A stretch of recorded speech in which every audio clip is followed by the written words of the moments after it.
In 1973, the average British home contained 43 objects that no longer exist in any home built after 1995. Not upgraded, not replaced, gone. The companies that made them went quiet, the catalogue stopped listing them, and an entire way of living inside a house dissolved so gradually that most people cannot pinpoint the moment it ended. They just know that something felt different, and then it felt normal, and then they stopped noticing at all. Number 19 on this list was in every British front room, from Inverness to Penzance, and vanished so completely that most people under 40 have never seen one outside a museum. Number 11 was in use in almost every home in Britain in 1975 and was functionally extinct by 1990. And number 1, the thing that structured daily life in this country for 3 generations, disappeared not because it stopped working, but because someone found a way to charge more by removing it. These are the 25 things British homes had in the 1970s that nobody has anymore. Subscribe before we start. Some of these you will not have thought about in 30 years. Number 25, the teak wall unit. Floor to ceiling, flat pack from the Argos catalogue. Assembled over a long Saturday afternoon with a screwdriver, a cup of tea, and language your children were not supposed to hear. It held the good china on the top shelf, a set of encyclopedias nobody read but everybody owned, and a space for the television that was always 3 inches too narrow. The sliding glass doors stuck from 1974 onwards. The teak finish peeled at the corners. A retired joiner in Wolverhampton recalled that his father spent an entire weekend building one in 1971 and declared it the finest thing in the house. It lasted until 1989 when his mother decided she wanted something more modern and he had to spend another weekend dismantling it. IKEA replaced it with 6 separate pieces of furniture that cost more and hold less character. Number 24, the hostess trolley. Purchased from the catalogue at around £22 in anticipation of dinner parties that happened twice and then stopped.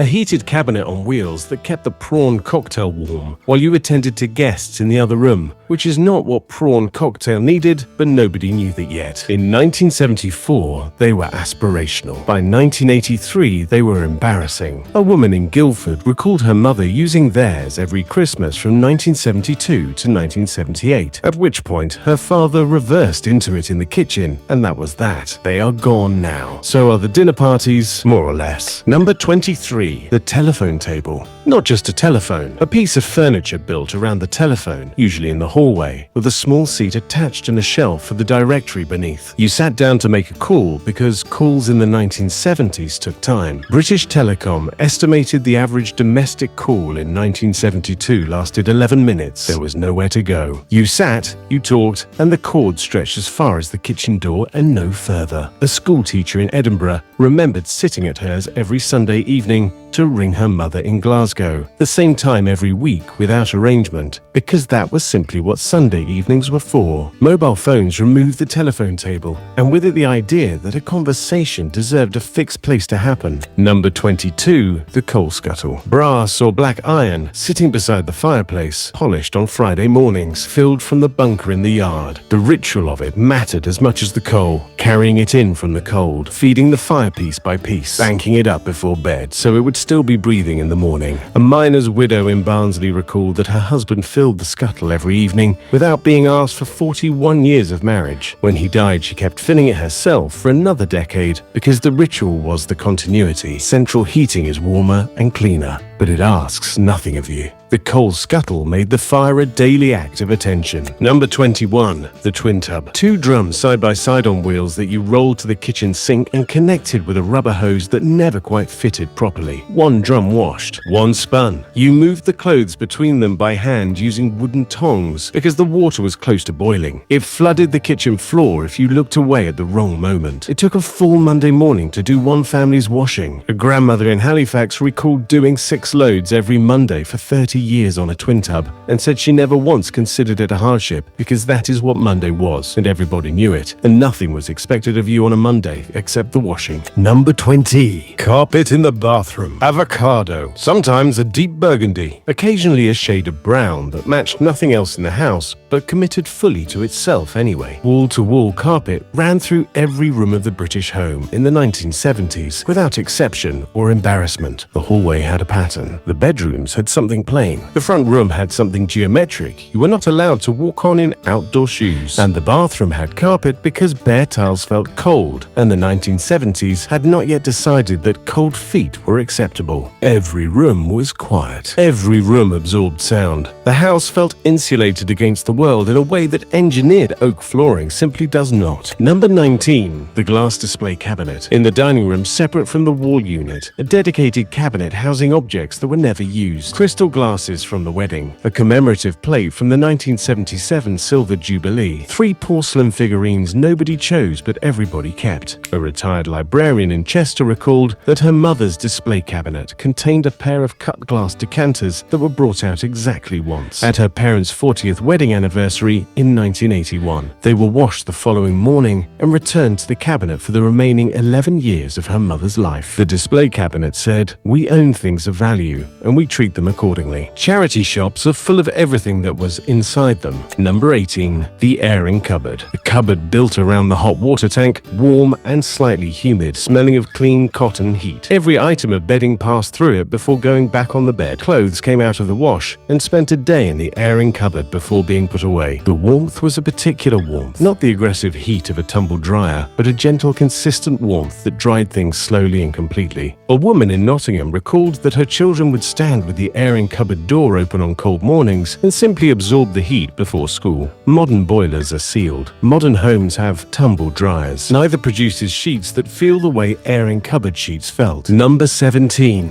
The front room. Not the living room. The front room. The distinction mattered. The front room was kept, cleaned every week, rarely used, reserved for visitors, Christmas, and occasions when the family needed to perform a version of itself. The rest of the week, family life happened in the back room or the kitchen. The front room waited. Today, open-planned living has removed the possibility of a kept room. Everything happens in one space and nothing is reserved. Number 16. The bread bin. On the kitchen counter, usually wooden or enameled metal, always slightly crumbly inside, the bread bin regulated moisture and air circulation in a way that plastic bags do not. Bread kept in a bin stayed crusty on the outside and soft in the crumb for 3 to 4 days. Bread kept in a plastic bag goes soft and sweaty within 24 hours. Supermarkets stopped selling bread bins in the 1990s because soft bread goes stale faster and stale bread means more bread sales. The bread bin did not disappear because it stopped working. It disappeared because someone was making money from its absence. Number 15. The pantry. Before the refrigerator colonized every kitchen, the pantry was the cold room. A small north-facing room or cupboard with stone shelves, naturally cool, storing root vegetables, preserves, tinned goods, and the things that did not need refrigerating but needed keeping. Your nan knew exactly what was in her pantry at any given moment because she managed it the way a small shop manages its stock. First in, first out. Nothing expired. Nothing was forgotten at the back. Today, kitchen cupboards do a worse version of the same job, and food waste has never been higher in Britain. Your nan's pantry had a logic that the modern kitchen abandoned without finding anything better to replace it.